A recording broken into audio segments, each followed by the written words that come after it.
And Dani Olmo scored to give them a lead over France. It would be a lead they would hold on to and guarantee a place in this year's Euro final on Sunday.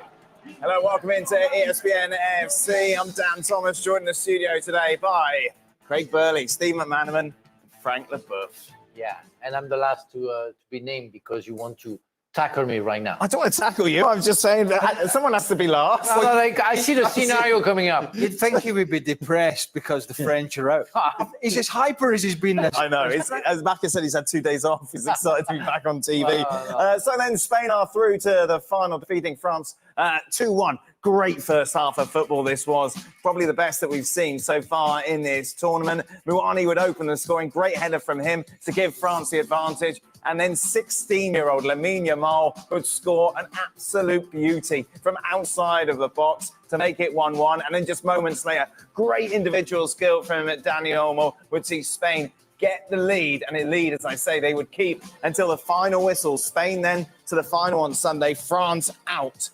Jurgen Klinsmann joins us to give us his point of view. We'll be hearing from Jurgen in a moment, but we've got to start with the Frenchman, Frank. Great, this was a really good game, wasn't it? That was a very good game, and for the first time, the French team scored a real goal in the game, and I thought it would be maybe a turning point, and we saw the Spanish struggling after that, but it took only 10 minutes for them to come back and to show that they were the best team, and hat off to them because they did the job, and I think they deserve to win overall. I think France again wasn't accurate offensively. We saw Mbappe at the last 10 minutes or 15 minutes, he had a clear chance and put the ball over the bar high over. I'm disappointed overall. I'm disappointed by the performance because I really thought that after the first goal something's going to click.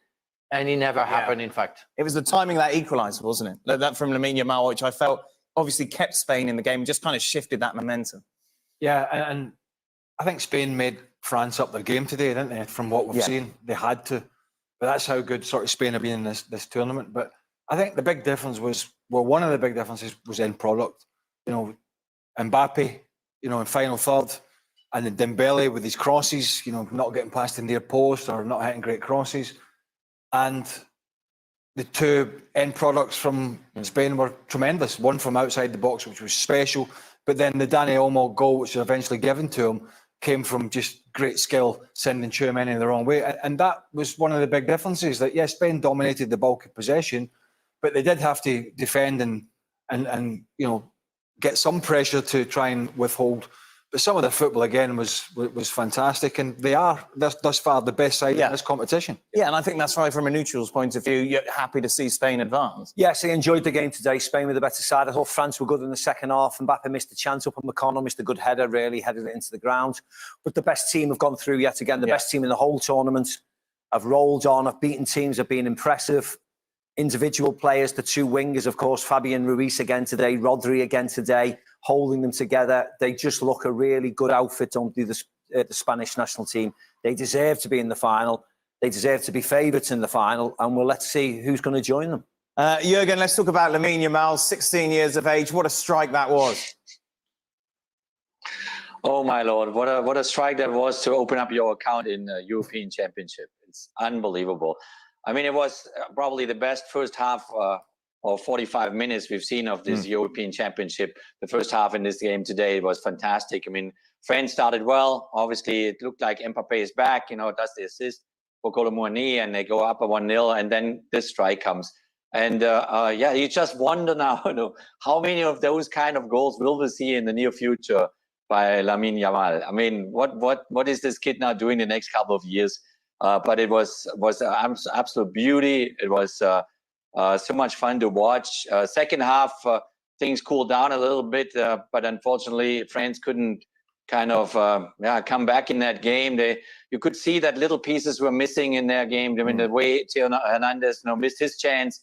That those or even Mbappe 5 minutes before the end. You know, usually he places that in the corner. You know, he put it high above the goal. Those are things that you usually don't see especially by Kylian Mbappe. And I think, you know, it's well deserved for a Spanish side that overall so far in this tournament, as you guys said, you know, it's the best team and deserves to be in the final. No doubt about it. it's not just the, we talked about it before the competition started, it's not just the fact that they're great on the ball and they're exciting going forward, it's the fact that their defence, which we all looked at before it started and went, not sure about this, is actually held up pretty well. You know, Navas comes in, does a job for Carvajal. Gets a yellow card early as well. Why did France not just keep stuffing the ball down Mbappe's throat and say, run? Yeah, especially when you have Navas 38 years old, you say, on a yellow card, say, why do you try to trick him? You just push the ball and run because you're going to be faster than him. I don't know. I think as a French former player, I can see that some players don't do simple things. And simple things are the hardest stuff to do in football. So when you have an opponent who cannot run and can cope with your pace, use it. And that's what it was. But I think so many players in that team weren't at the level we were expecting them to be, and they were much below. And in comparison, in the contrary, the Spanish team, Cucurella the first, against him, and Dembele, we would have thought that he would struggle, and he was better. The Spanish team is very funny because Real Madrid had the same problem all season long.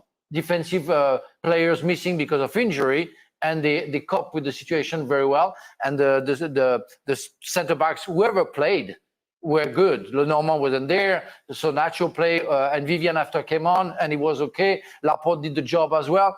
Everything was spot on, really. And there is nothing to say about Spain. I think there are a lot to say about the level of the French players individually. I think Deschamps might be responsible for the selection that he made and the players who should have played that. And we're going to be all coaches of the national team now and say, oh, he should have done that, he should have done that. He's the one who decided. We have to judge him overall. And in his whole career, he did well, but I think he missed the spot at some point with those choices. And that's sad for France. Yeah, but it is what it is. It's football. You have to accept that you played against a better team. And they're well coached, this Spanish team, aren't they? Yeah. You know, when you talk about, you hear, I don't have time to work with my players, it's international football, I didn't have time to work on this and work.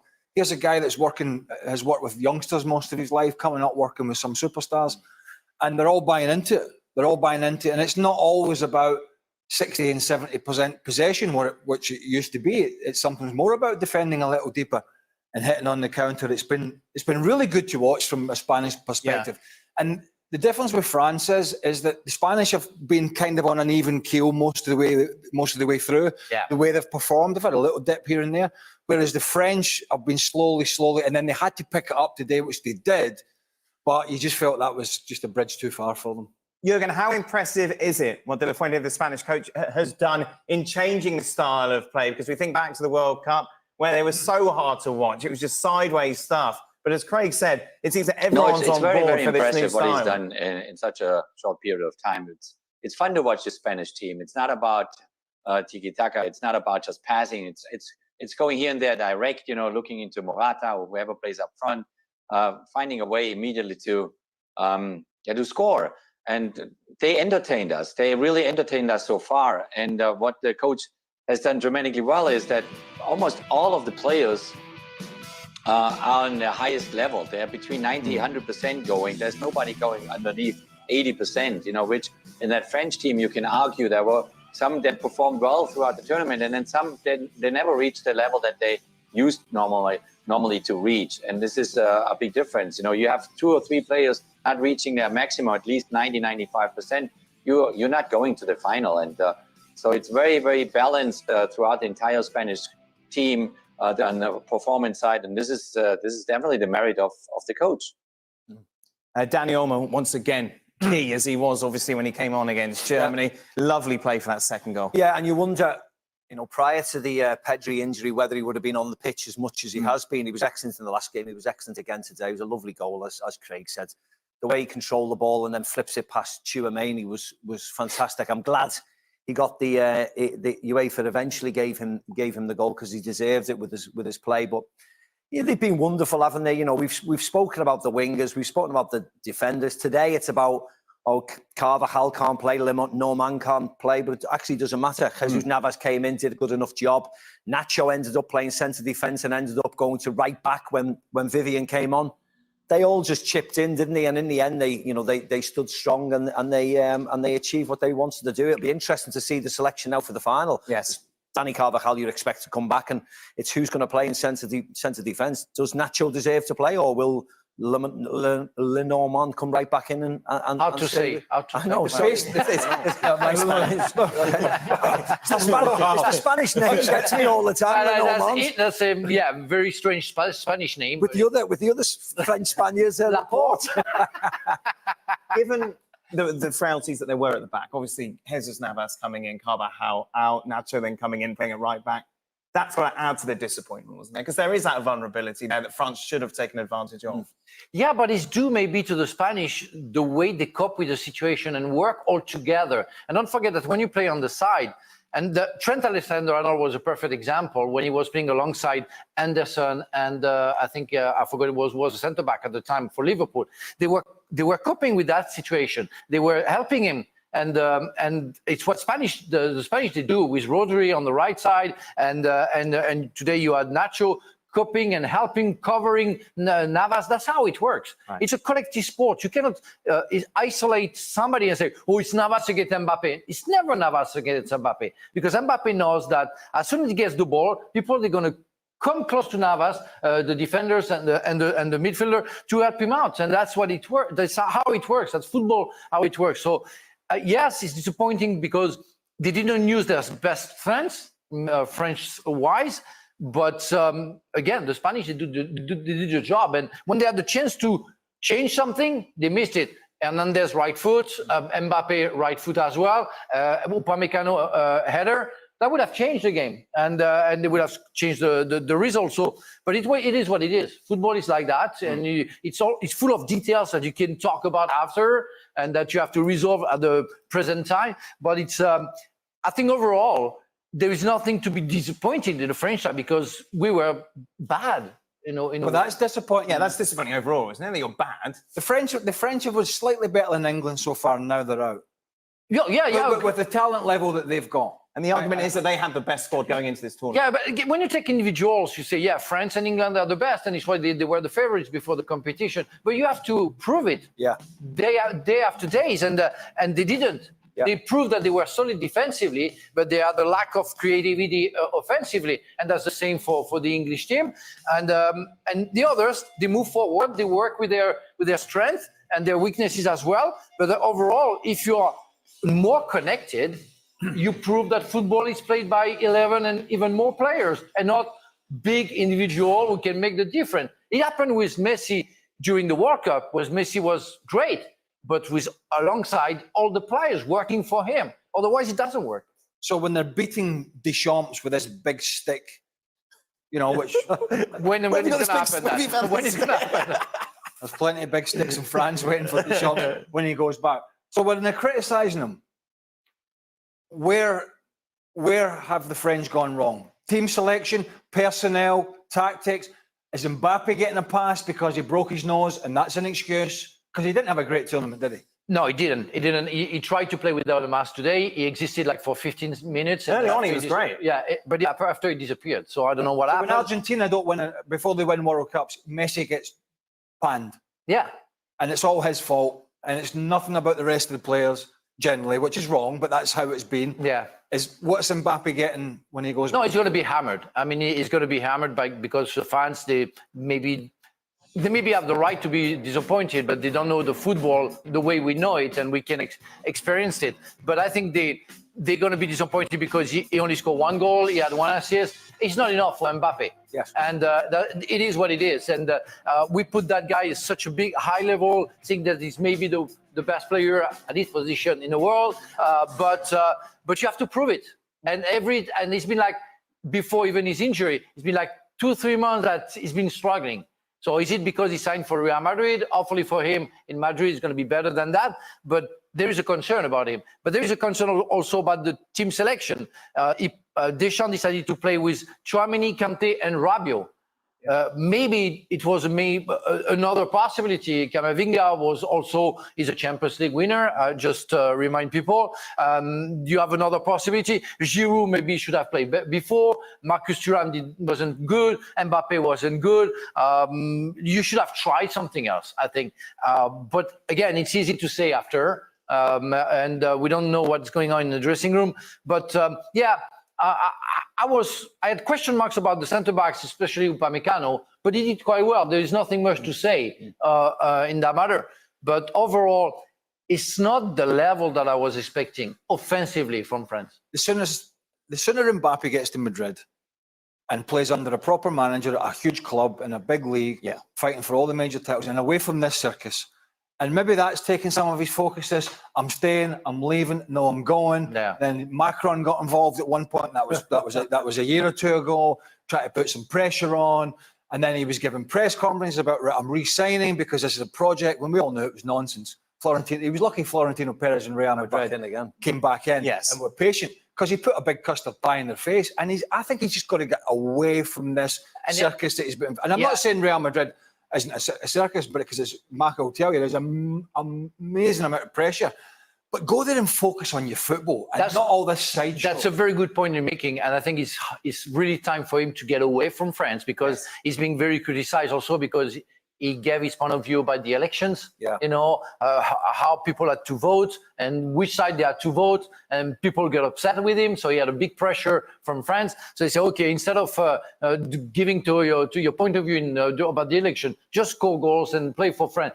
So there is a big pressure. It's really time for him to get away, to be a little bit erased on French memories and enjoy your Spanish time and enjoy maybe less pressure from your country. Do you agree, Jurgen? I think, when you put yourself into the mindset of Kylian Mbappe, you're coming out of a very, very difficult year with Paris Saint-Germain, his last one, obviously, because he had an eye on Real Madrid the entire year. You wanted to deliver your people and your fans the Champions League, which didn't work out. Everybody's used to that Paris Saint-Germain wins the French championship every year. And then you come into the tournament and you break your nose and you're not 100%. And these tournaments, when they come along every 2 years, European Championship or Copa America, and then the World Cup, obviously, they're all about timing. And their players, they are really, really good in that. They know when to kind of step it up and be sharp at 100% when there's a tournament called up.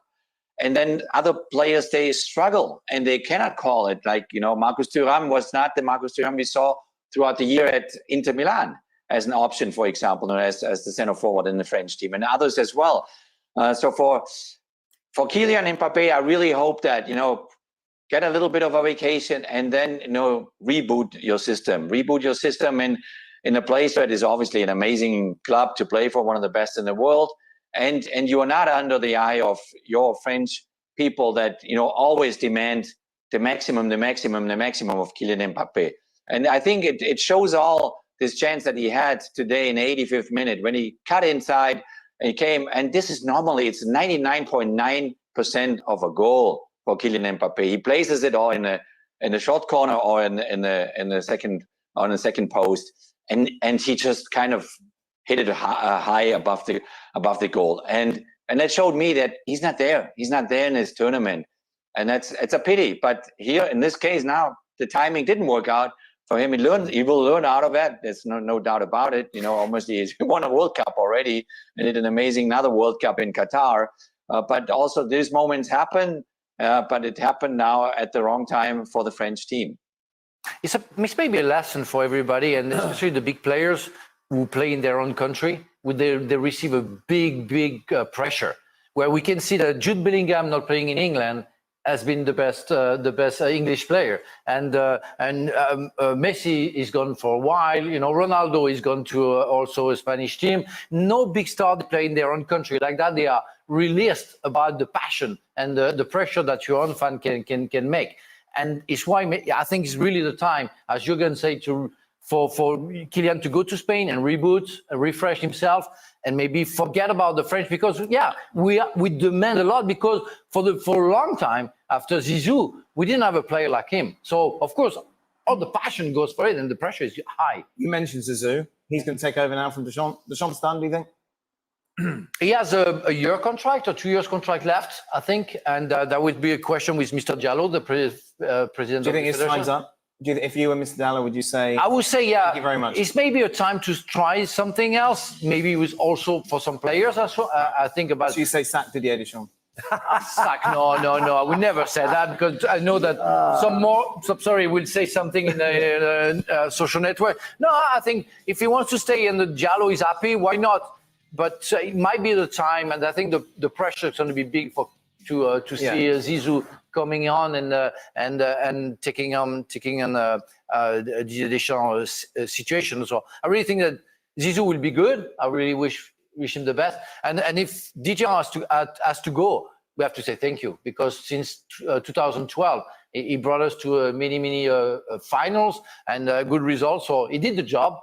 But it's not the fact that they lost in the semi-finals to the best team in the tournament. It's the style of football. That's the problem. I think people have been waiting for that time to come to jump maybe on Deschamps' situation, because everybody was happy with the result, but not with the performances and the style of football. So because they didn't win, they can say, okay, please get rid of that guy because now we want a real football. I don't know what Zizou's going to do if Zizou takes on, but that's going to be a different era.